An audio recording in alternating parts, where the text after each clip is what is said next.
Yo, what's going on, guys? It is Non-Reality, and in today's video, I am making a guide on Dark Rift. Now, I know for most people, this is going to be something that is very well known, but for newer players, this is something that I still wanted to cover. And it is pretty simple. Basically, how this works is Dark Rifts are basically field bosses or like world bosses in other games, but I guess that they're not world bosses because we have world bosses like Garmoth, but they are field bosses that are a instance arena fight basically, where you go to the location marked by an orb and you can fight a boss. It says a boss appeared and it kind of instances you. It doesn't look like it, but it does instance you.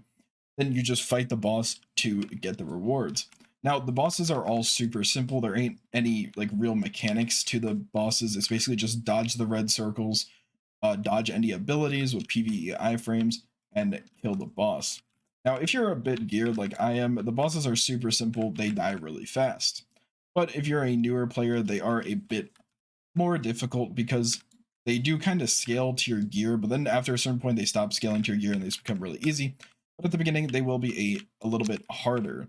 And I'm going to show you real quick after I kill this boss how to actually kill these bosses if you are a little bit lower geared and you can't do the boss.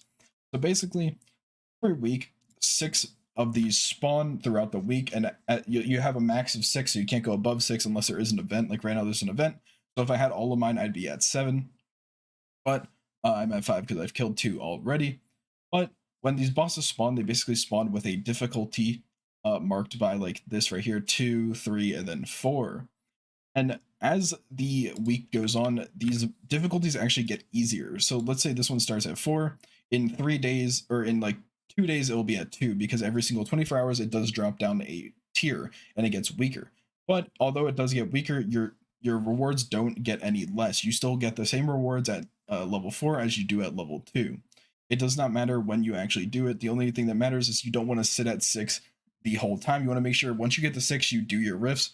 That way you can restart at 1 and you don't have any problems, sitting at 6 for a while and you'll miss out on some rewards because you're just at the cap.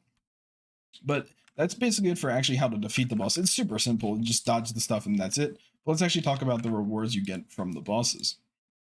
So the first reward that you can get, and this one is like the more rarish reward, is the Remnants of the Rift. Now the Remnants of the Rift is basically used to make Black Star weapons and Black Star armors. But they have gone down a huge amount in price. It's only like 70 mil right now because they did give out a free Tet Black Star, which you can get in your challenge tab, your Y tab right here. So yeah, that's not too great anymore, but it is still 70 mil in your pocket if you manage to get it. Next up is the Mythical Feather. Now these are one of the main things you're going to be looking for. Now these drop at I'd say a 1-to-3 ratio is usually what I get them at. And these are used to enhance your horse from Dream to Mythical. Now, even if you're a newer player or if you're like 620 year score and you're not even thinking about mythical horses, I would still, look out for these and save them. Don't sell them because they are hard to get. And if you save them from when you start playing, when you actually have to get to the point where you want to craft your mythical horse or go for the attempts on the mythical horse, you will have a bunch of these saved up and that will save you a ton of time because mythical horses are super time gated. So yeah, if you get any of these, make sure you save them. Now, next up are the boxes. There are 3 rarities of boxes. We have the Desperate Dead, the Silent Dead, and the Howling Dead, basically going up in rarity of accessories. So this one has the least rare accessories, and it goes up and up until you get to the highest rarity of accessories you can get from these boxes, unless there is an event where you can possibly get a Black Disto earring. But regularly, Layton's is the highest that you can actually go. And when you kill these bosses, you do always get 2 boxes. Now, there is an event going on right now, so the last one I killed, I actually got 3, but normally you will get 2 boxes. Now, other than the boxes, we are going to be getting concentrated Beg crystals and Beg's latent auras, or whichever boss you're doing, Muskins or Griffins, but you'll be getting a concentrated crystal and a boss aura. Now, the concentrated crystals are basically used to make the reform stones for the Jatina gear enhancing. If you want to know more about that and you're a new player, I would go look up a video on it. It is very confusing, but you will need these for that.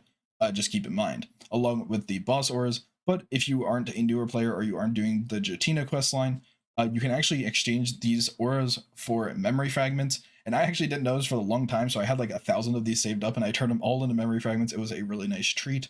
So if you've done this in the past and you might have a few hundred laying around, go check if you have any laying around, and you might be able to get some free memory fragments. Now, next up is the Ancient Spirit Dust and the regular memory fragments, and those are basically the two just like common drops that you get from the bosses.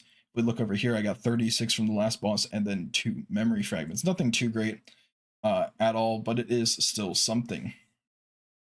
Now, there's a few other things we can get, but they're not really too useful. So the main thing that you can also get is the Dark Spirit's Greed. You're going to get these from almost every single boss, and these aren't too great. They really need to update these because they still have like super old rewards.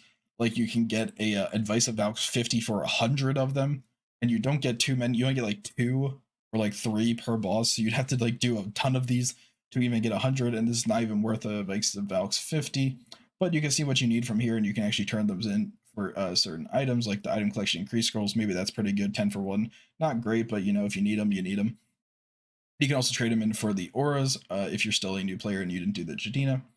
And then along with that, we also have sharp, hard crystals and sharp crystals, which are always nice to have a little bit extra silver in your pocket, along with Blackstone weapon and armor crystals, also just some more silver in your pocket.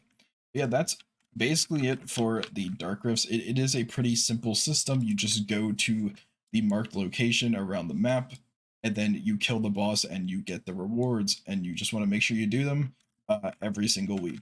Yeah, if this video did help you guys, or if you liked the video, make sure to like, comment, and subscribe, and I'll see you guys in the next one. Peace.